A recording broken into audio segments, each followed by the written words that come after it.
Okay, we're going to begin the second stage of glycolysis.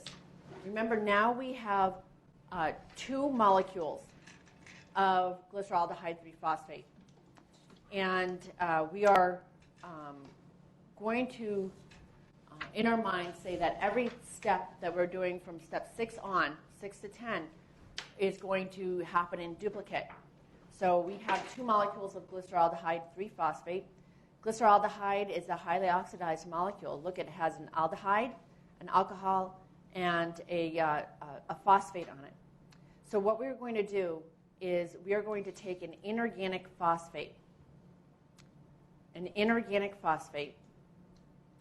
what that means is just phosphate in solution. Remember, the buffer in your cell is a phosphate buffer. So remember I said that protons come in and out, phosphates come in and out. We're not necessarily going to account for where they're coming or where they're going because that's our surroundings. So here we are, we're going to add on another phosphate. And what happens here is this is actually going to be an oxidation of carbon number 1. So by putting this phosphate on to carbon number 1, we are oxidizing it. And when you are oxidizing, you have to have something that's reduced, and that's going to be an NAD. It's going to get reduced to NADH. And so this is a middle money molecule. We're going to exchange it. Remember I said it's like a foreign currency where we're going to take it to our electron transport chain. And remember, this is in the cytosol still. But we're going to transport it into the mitochondrial matrix and have it go through the electron transport chain. And we're going to be able to get, for every NADH, we're going to be able to get 2.5 ATPs. So that's the exchange rate. So we will see that we get some, out of an oxidation, we get some money, even though we have to change it in. So that is step number 6. But let's take a closer look at it. This really happens in 2 steps. First, we have the oxidation. And NAD is going to be the oxidizing agent. And look at the energetics. This is a delta G. All right, and I want to explain something here. This not means 1 molar concentrations. That's standard conditions. So if you have a delta G naught, that means everything's at 1 molar. This little prime here means everything's at 1 molar but our pH, and that would be pH 7. So do you think in the cell this is happening at 1 molar concentrations except for the hydrogen ion? No, 1 molar is huge. So these numbers that I'm going to be giving to you, these delta G naught primes, they're sort of artificial, but they're very helpful in guiding our understanding. So what does this negative 43 kilojoules per mole mean to you? Spontaneous. It means it's spontaneous. And actually, just relatively, it's pretty spontaneous. That's a very large negative delta G. So this is what happens first. And then here, we're going to phosphorylate that acid. And so we get this acid anhydride. Those of you that have taken organic chemistry will recognize carbonyl, oxygen, and another sort of, this is sort of like a carbonyl. That's called an anhydride, right? Not so stable. Not so stable. Anhydrides are not long-lived in aqueous environments. But look at this delta G naught. That's positive 49. Well, what if you add them together? Negative 43 and positive 49. You get positive, right? So this should be, if you couple these two, it should be non-spontaneous. But remember, these are artificial numbers. I actually took the time to find out at cellular conditions, at the concentrations that we have, what is that delta G overall. And so under cellular conditions, the delta G is negative 1.29. So it is spontaneous slightly. when you have a value of delta G so close to 0, what's driving the reaction forward is going to be Le Chatelier's principle. So we use our book values to kind of give us a guide, but we have to use it with a grain of salt. So overall, this has a positive 6.2 kilojoules for 1 mole of glucose. That would be double that, 12.4 kilojoules per mole of glucose. But again, under cellular conditions, it's negative 1.29. So basically, it's close to 0. So Le Chatelier's principle, and that's why we have these reversible signs here. Let's take a little closer look at what's happening at the site of the enzyme. Now, where did we see, or what amino acid residue would this be with the sulfur and the hydrogen on it? Oh, it's written right here, cysteine, right? Why do I put that in there? Cysteine is going to be acting as a what? What is it doing there? It's acting as a nucleophile. What other amino acid residue acted as a nucleophile before? Serine with the oxygen, right? So sulfur is just like oxygen, has a lone pair there, and that is going to attack the carbonyl of our substrate. And then what happens is we form a substrate enzyme complex. There's actually a covalent bond. And then here is our nicotinamide ring of our NAD. And what happens is this is going to break down, and this hydrogen hydride, so the electrons are going to go into this nicotinamide ring and stabilize that. And then we're going to end up with the sulfur and carbonyl bond. And so the phosphate will actually come in and attack that and break that bond. So then we have this very unstable intermediate, and the sulfur breaks off. So I'm not going to ask you to memorize this, but I do want you to notice a couple things. The sulfur of cysteine can act as a nucleophile, just like the serine did. Another thing I want you to notice about this mechanism is that the nicotinamide ring is picking up a hydride, hydrogen with the electrons. Bless you. And because that's pulling the hydride off, then we get this,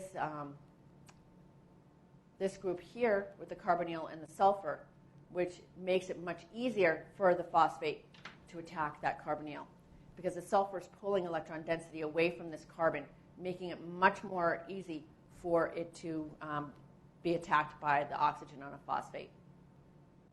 And again, we make an unstable intermediate. So again, the sulfur is acting as a nucleophile. The nicotinamide ring is picking up a hydride.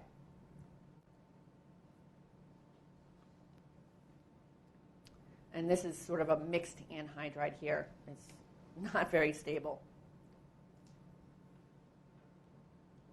So let's go to our document camera and summarize this.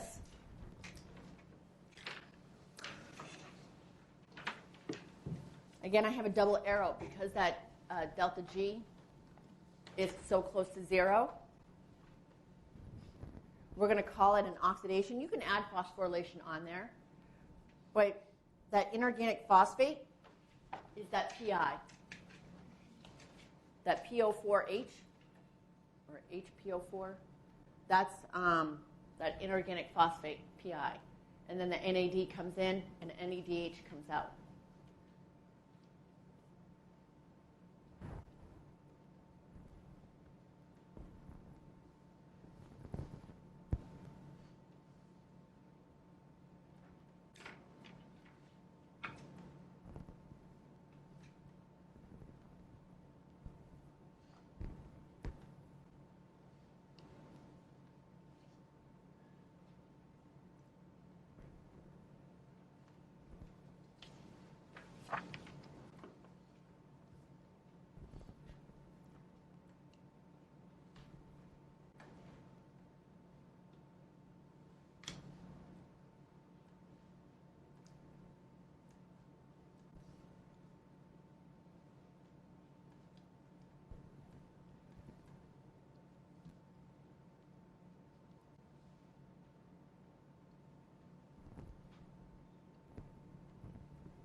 So that's where PI, I have,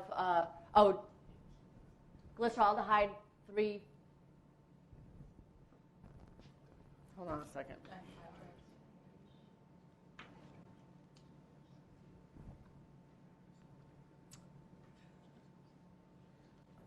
Actually, you could call that 1,3-bis. Oh no, wait a second. Glyceraldehyde 3-phosphate dehydrogenase. That is something that I do not need you to memorize. So the question was, what is that enzyme there? Glyceraldehyde 3-phosphate dehydrogenase.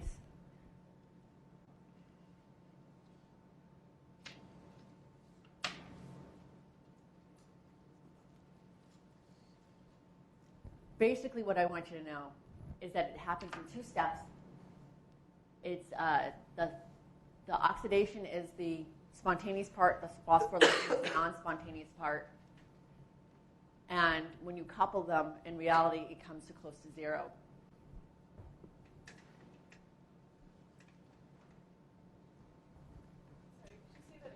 Sure. The take-home message for this reaction is that it's a 2-step process. You have an oxidation and a phosphorylation. The oxidation is spontaneous, gives off a lot of free energy, and the phosphorylation is non-spontaneous. When you couple them, it's pretty close to 0.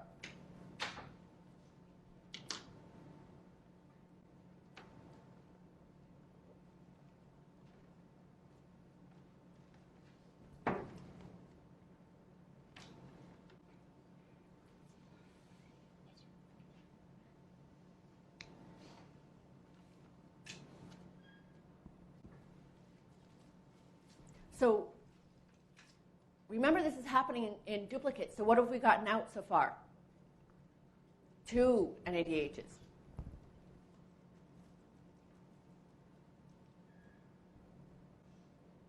Can I go back to the PC?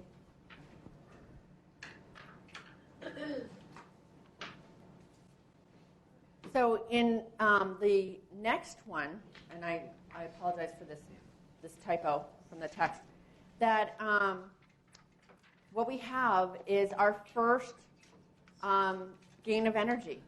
We call this a substrate level phosphorylation because we are giving the one of the phosphates, the phosphate that we just added on, that very unstable anhydride. Remember, this is called an anhydride right here.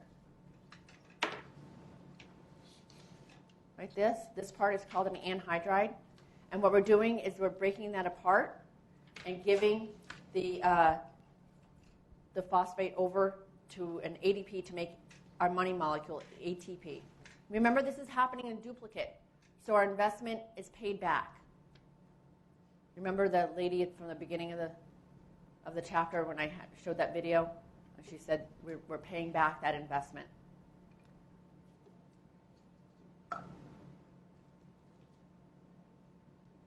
All right, so we're going to call this is a new vocabulary word, substrate level phosphorylation. And what that means to us is that we are transferring the phosphate from a molecule with what we call a high phosphate group transfer potential to a molecule with a lower phosphate group transfer potential.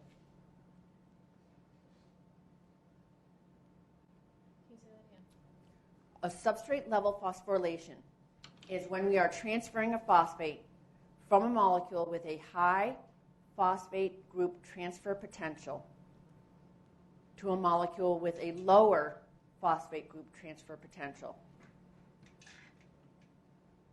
And I'll define that as after you're done writing.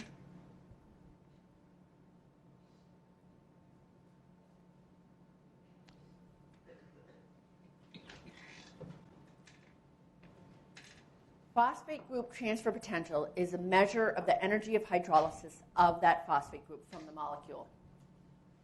I'll say that again. Phosphate group transfer potential is just a measure of the energy of hydrolysis of that phosphate group from your molecule. So if we look at the amount of energy that we're going to get by taking the phosphate off of our 1,3-bisphosphoglycerate, this molecule, it's negative, by chopping off this phosphate, it's negative 49.3 kilojoules per mole. If we look at ATP to take off one of the phosphates, it's negative 30.5 kilojoules per mole.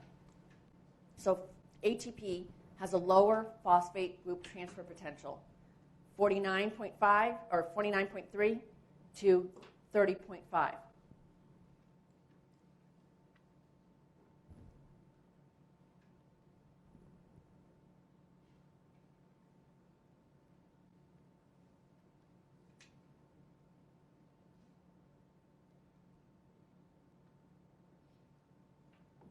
So by taking off the phosphate from 1,3-bisphosphoglycerate, you get out 49.3. By putting it on the ADP to ATP, you have to put in 30.5 kilojoules per mole. Again, I'm not going to ask these numbers. I just want a qualitative view. You don't need to remember these numbers. I just want you to know, oh, I get more energy out of taking the phosphate off of this guy than putting it on to this guy.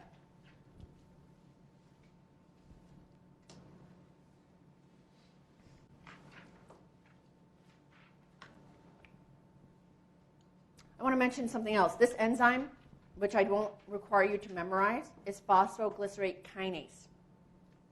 Did you hear the word kinase before in any of the other important enzymes? Hexokinase. And what reaction did that catalyze? Putting the phosphate onto glucose, right? Hexokinase was for the first reaction, and it took ATP, took the phosphate off of ATP, and put it onto our glucose, carbon number 6. So what do you think a kinase does? If this one, what does what? Yeah, what it does is it transfers a phosphate through ATP.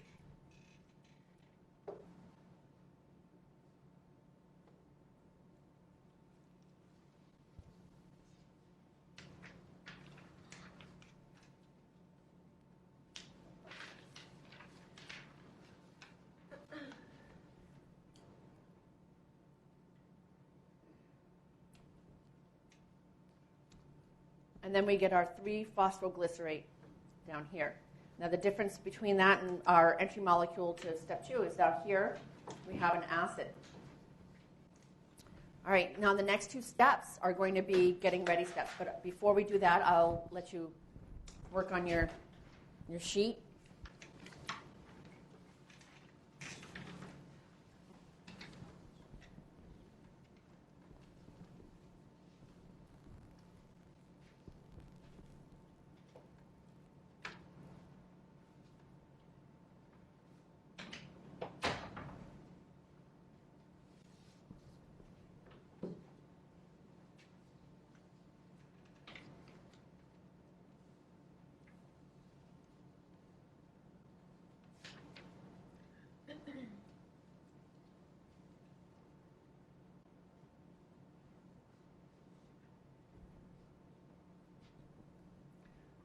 I want you to notice something about the naming. I named 3-phosphoglycerate, glycerate 3-phosphate. It goes back and forth. It doesn't matter.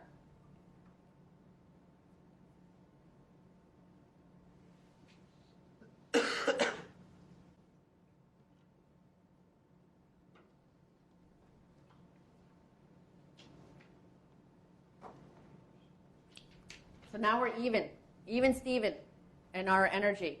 Although we got out 2 NADHs so far, so we're a little bit ahead. But we invested 2 ATPs in stage 1, and now, because this is happening in duplicate, we get back 2 ATPs. So it's almost like when you guys study for this, fill out 2 stage 2s. So have your stage 1 up on top, and then print out 2 stage 2s, and have them like parallel, so you get to in your mind that that's happening twice. You guys good? Happen simultaneously, or does like the Well, first when you part break, stage- you have a, how do I say this? So you're going to have two glyceraldehyde 3-phosphates that are going to come from stage 1. Remember, in stage 1,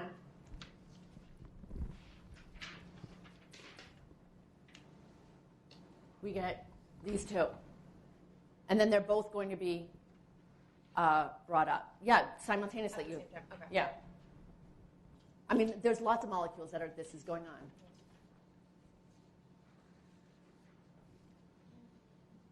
Okay. Let's go back to the PC.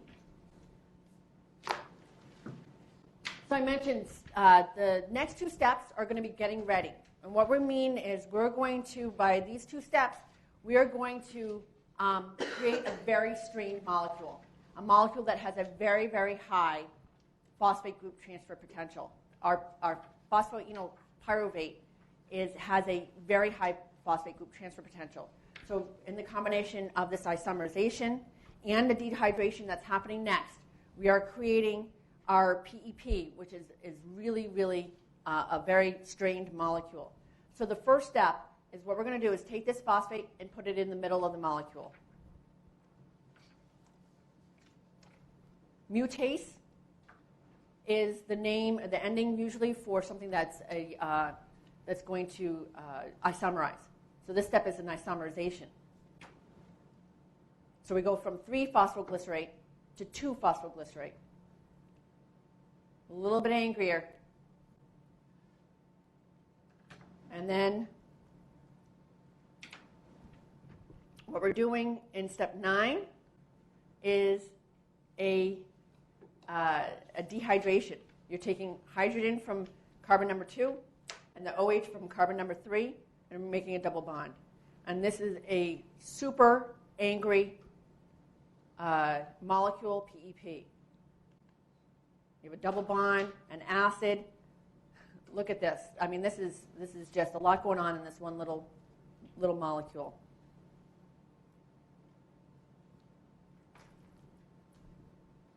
All right, I don't have a lot to say about these, but other than PEP is a high energy molecule. So what I'm going to do is let you copy down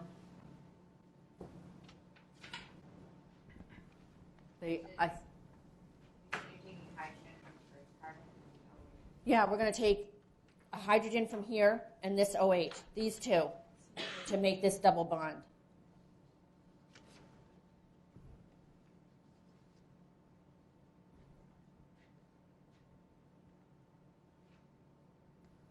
Remember, these are reversible reactions.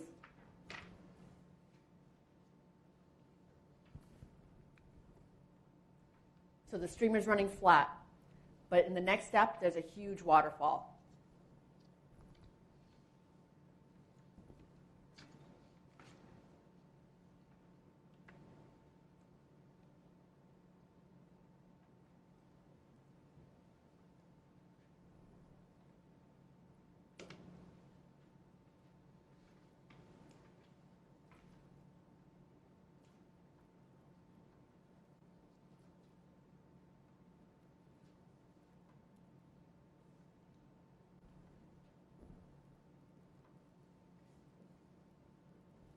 Yes, Aaron. What does that say about before dehydration and With the enolase, that's the name of the enzyme. Enolase. This is my best handwriting. Is there like a class to work on handwriting? Maybe I can do like an online tutorial on handwriting.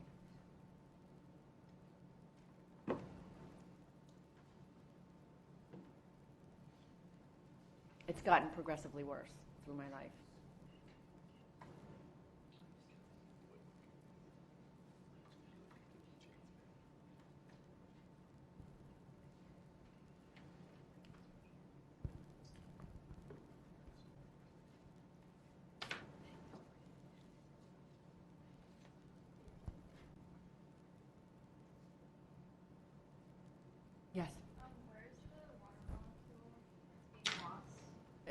water, we don't account for that. The water molecule that's being lost, we're in an aqueous environment. So I didn't even bother to do like an arrow out of water. I mean, you can put that in there, but I really, actually they do show it in the slide, plus water, but we don't really care.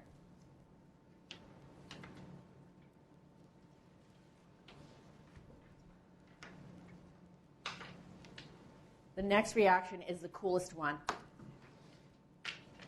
You guys ready for that?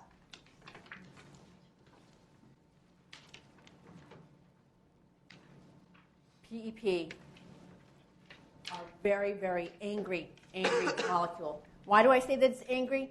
Because when it gets rid of this phosphate, it is going to give off negative 61.9 kilojoules. That is a huge waterfall. To take and cleave this phosphate off, to go from PEP just to pyruvate, never mind we haven't gotten to putting that phosphate onto ADP, we're giving off 61.9 kilojoules. That means that PEP has a huge, huge phosphate group transfer potential, because this negative 61.9 is the energy released when you remove the phosphate. So phosphate groups are transferred from molecules with a high phosphate group transfer potential to molecules with lower phosphate group transfer potentials. So we give off negative 61.9 kilojoules to take off this phosphate. We take up only 30.5 kilojoules per mole from ADP to ATP. Single arrow. Why do you think there's a single arrow here? What are the difference? How much energy are we giving off? Lots. 30.5 kilojoules, or 30 something. I can't do that math in my head. A lot. All right? It's a lot of energy. And so when a lot of energy is given off, then we are going to control it. So this molecule, this reaction is controlled, and this is our last reaction, and it is our pyruvate kinase is the enzyme, the last enzyme that I want you to memorize for this pathway. We're going to talk about it a little bit more. This reaction is irreversible.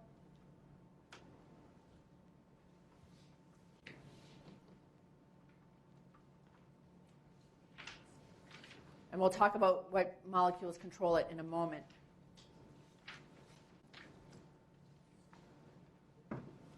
Before we go to our handout, I want you to recognize this is our pyruvate. This is what's going to go to the mitochondria. This is where we're going to do a pre-citric acid cycle reaction to get it ready to go into our citric acid cycle, into our Krebs cycle. So we are done. We are now netting 2 ATPs, because this is happening in duplicate again.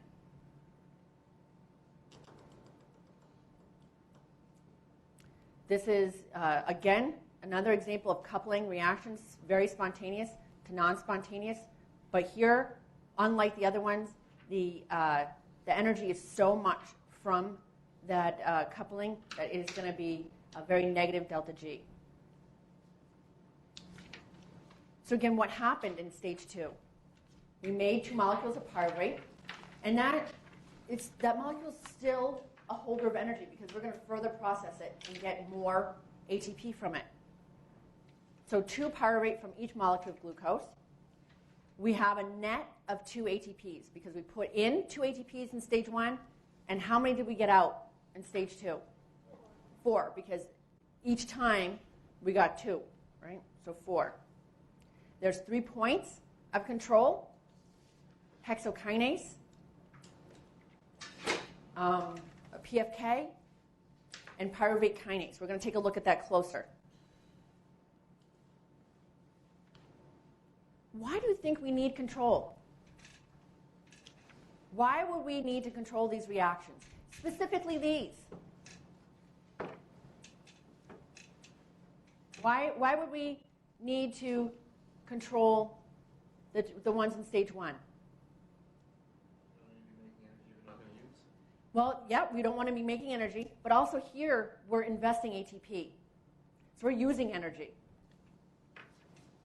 And then sometimes we control parts that are, we don't need to go further. Maybe these intermediates can be used for other things.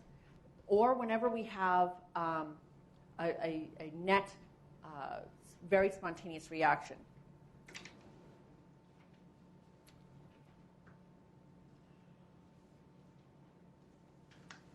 So I want to point out one thing, is this little star here, it needs the oxidized form of NAD. It needs NAD without the hydrogen on it. What happens if you don't have NAD without the hydrogen on it? You have to make it. And you get some lactic acid. So that's what we're going to actually talk about next. After we're done with glycolysis, what happens afterwards. But it's very important that you understand that this step, going from glyceraldehyde 3-phosphate to 1,3-bis-phosphoglycerate, we need to add that other phosphate on there. We need NAD. Do you need oxygen around to have glycolysis occur? No. This is an anaerobic pathway. And every cell does this. Where does it happen? In the cytosol.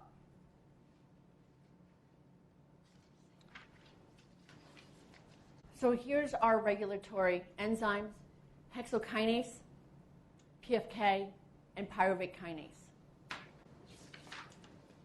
You need to know the activators and the inhibitors. So fructose 1,6-bisphosphate is an activator because it is an intermediate from above. So if you have high levels of fructose 1,6-bisphosphate, it's like water piling up in the stream above it. So it's going to push it forward. High levels of ATP, of course, is going to inhibit all of our reactions. Pretty easy multiple choice question, right? And then acetyl-CoA is our entry molecule into the citric acid cycle. So if we have a lot of acetyl-CoA building up, meaning that we don't need the energy, so it's going to inhibit this last step. Citrate is also an intermediate downstream.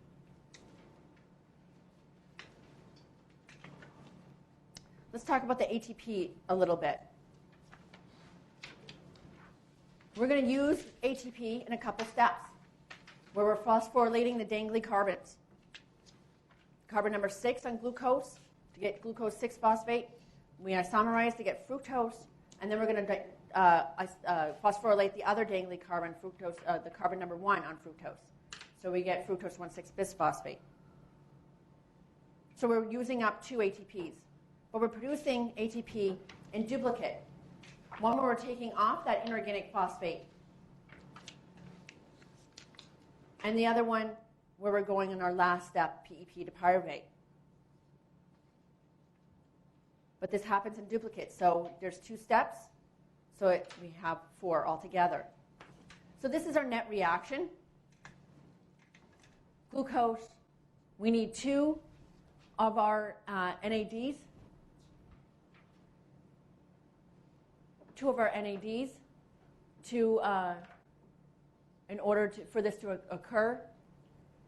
We make 2 pyruvates, 2 NADHs that are going to go to the electron transport chain, and 2 ATPs.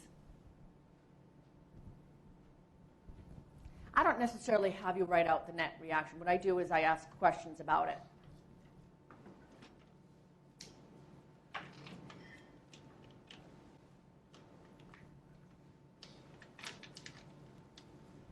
This is supposed to be a delta.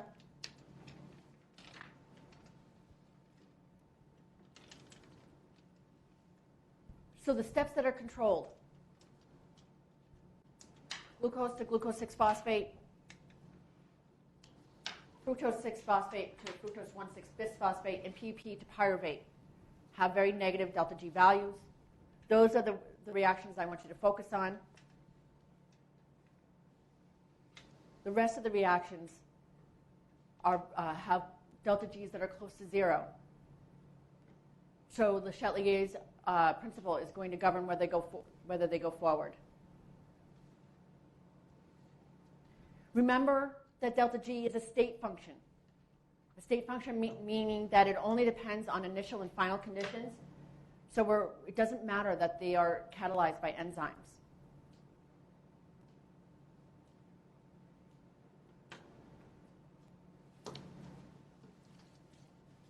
Overall, glycolysis gives off negative 73.4 kilojoules.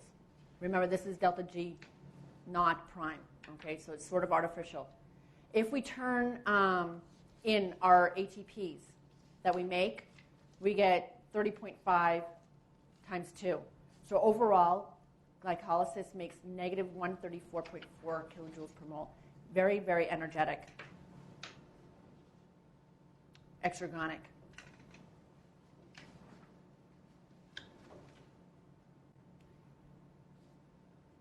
Without making ATP, it would be much more exergonic, but it would be lost as heat. Let's go back to our document camera and finish up.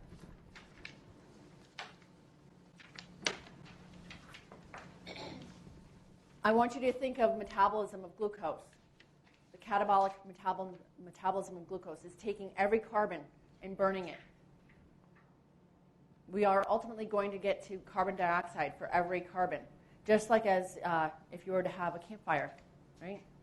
You're taking the glucose in the wood and making carbon dioxide and water, and that's what we're doing. But by doing it in a slow, stepwise manner, we're burning our glucose in a slow, stepwise manner, we can capture that. If you just burn the food, right, burn the glucose, it's lost its heat. It's too fast. We can't capture that energy. But by having these reactions, these redox reactions happening stepwise, then we're able to capture that energy in the molecule ATP.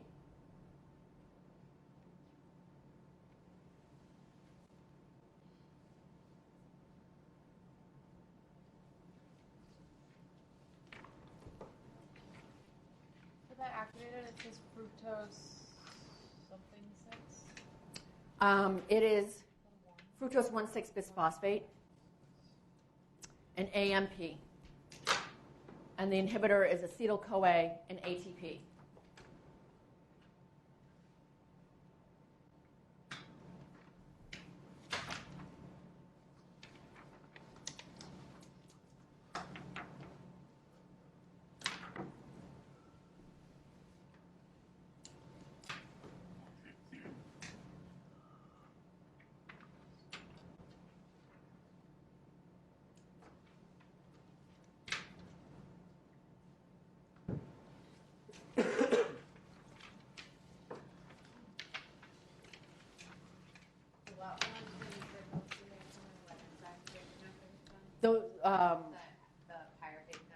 Pyruvate kinase.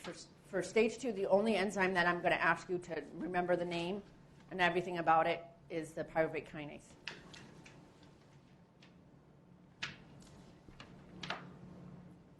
You guys set? Can I? And I'll leave these here so you guys can take pictures.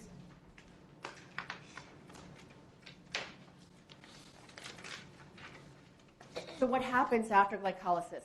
We have 2 pyruvates. The ATPs can be used, but the 2 pyruvates, what are we going to do with them? It depends whether we have oxygen around or not. If we don't have oxygen around, then we are going to do anaerobic glycolysis. We're going to do anaerobic glycolysis, and that is only to produce the NAD that's needed for that oxidation phosphorylation. Anaerobic glycolysis is done only to produce the NAD so that we can go back up to glycolysis and produce a measly 2 ATP. So if you're exercising without oxygen, right, and you are working out anaerobically, not breathing enough, right, then you need to have anaerobic glycolysis happening to produce lactic acid in your cells that then cause them to hurt, right? Although there's some thought that it's not the lactic acid that causes your muscles to hurt. It's just the acid conditions around your cells that cause your muscles to hurt. But anyway, if you're working out anaerobically, then what we're doing is we're only doing it to produce this. We're going to take a closer look at this.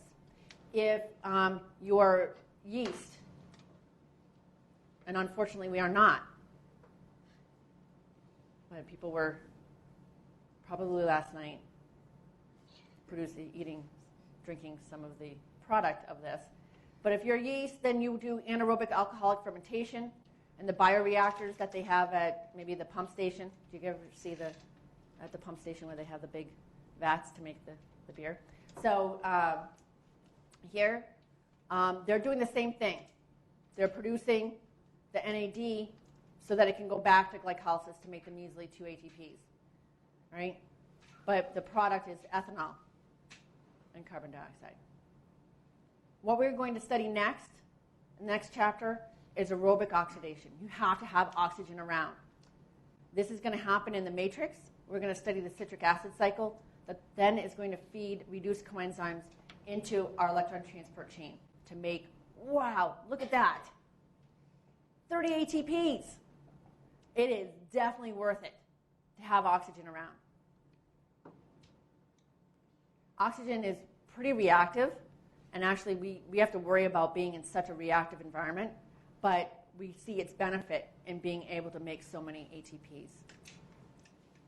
But these poor guys, when you're not breathing right, or if you're a yeast, are doing some silly things to just try to get this NAD.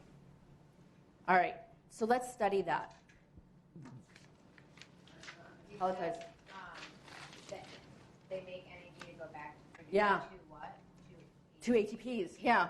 It's good to go into glycolysis. We're going to look at that. So anaerobic metabolism. All right, actually, this is what we're going to study next. We're going to take, for aerobic metabolism, we're going to take the pyruvate in the pre-citric acid cycle, make acetyl-CoA. We're going to lose one of our carbon, the pyruvate is 3 carbons. We're going to lose one of the carbons. Acetyl is 2 carbons. This is it. And coenzyme A is a coenzyme that's going to help us along. We're going to get a little bit of money here, NADH, all right? And this is called the pre-citric acid cycle. But then we're going to take the acetyl-CoA and then bring it into the citric acid cycle and completely burn these carbons to carbon dioxide. But in that burning, in that oxidation, we're going to get NADH. But you can hold on to that. We're going to study that next.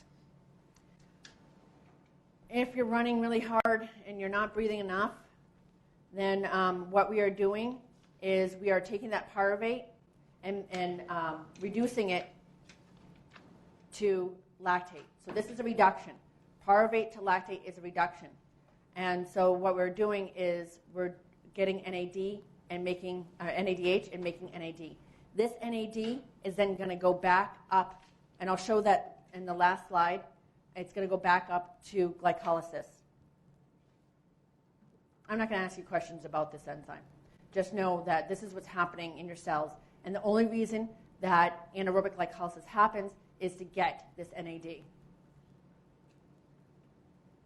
If you're a yeast, then what you're going to do is you're going to take pyruvate and first make an aldehyde, and then make our alcohol, ethanol. It takes a very complicated reaction to happen, but again, if you're yeast, you're doing the same thing. We're not in an aerobic environment. We're not in an oxygen environment, so we're doing it to get the NAD to go back to glycolysis. So you need 2 enzymes to do this, pyruvate decarboxylase and alcohol dehydrogenase.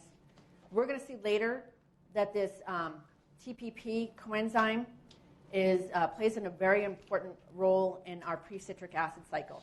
But again, for this, what I just need you to remember is that we're going to take pyruvate and make our alcohol so that we can get our NAD. And this is what our yeast does.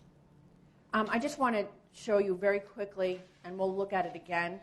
TPP comes from vitamin B1, and it's very highly reactive in this diazol ring. What happens is right down here, it creates a carb anion, and it's going to carry the 2 carbons. So we're going to take, I'm not going to, I just wanted to show you the TPP because it was a new one, and we're going to take a closer look in the next chapter. So to end, what I can show you is, here is the reaction. It's actually reaction number 6 that happens in glycolysis, where we're taking our glyceraldehyde 3-phosphate and adding that inorganic phosphate that I said, and having that phosphorylation and oxidation. And it needed, in order to have that oxidation, something had to be reduced, so we needed that NAD. So this up here, both here and here, that's step number 6. So you can circle it in your notes and say this is step number 6 from glycolysis. But if we don't have that NAD around, it's not going to happen, and we're not going to get the 2 ATPs from glycolysis. So that's the important part. If you don't have the NAD around for step number 6, where we have the oxidation and phosphorylation of glyceraldehyde 3-phosphate, then glycolysis is not going to happen. So in the absence of the citric acid cycle, in the absence of oxygen, this is what our cells do. If you are yeast, then you're going to go through alcoholic fermentation to make ethanol and the NAD that we need for step number 6. If you are us and you're not exercising well, then and taking in enough oxygen, then you're going to go to lactic acid fermentation. You can also call this anaerobic metabolism or anaerobic glycolysis, where we're going to take our pyruvate and make lactate and also the NAD.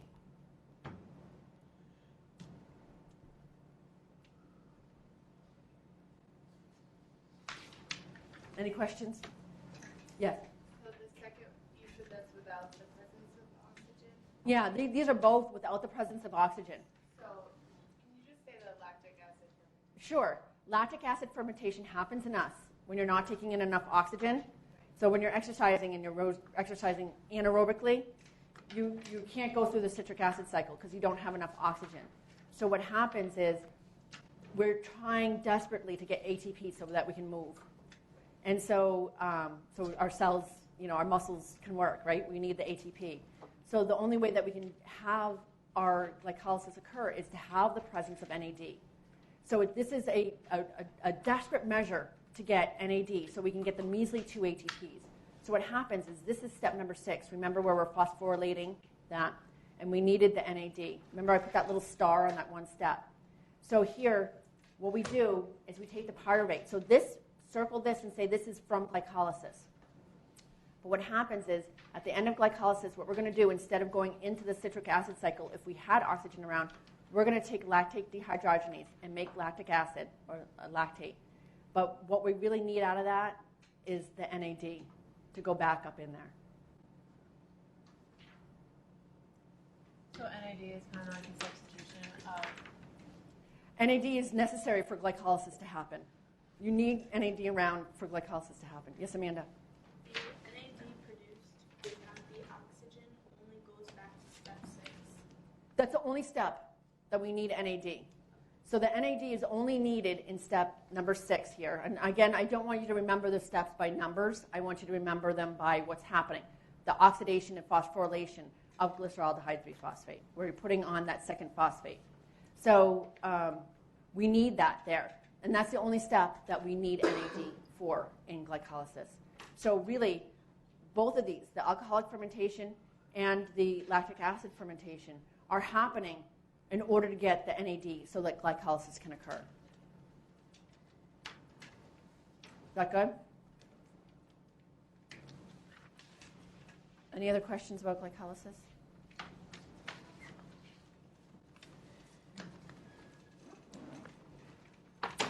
Is this different from the way you guys were taught about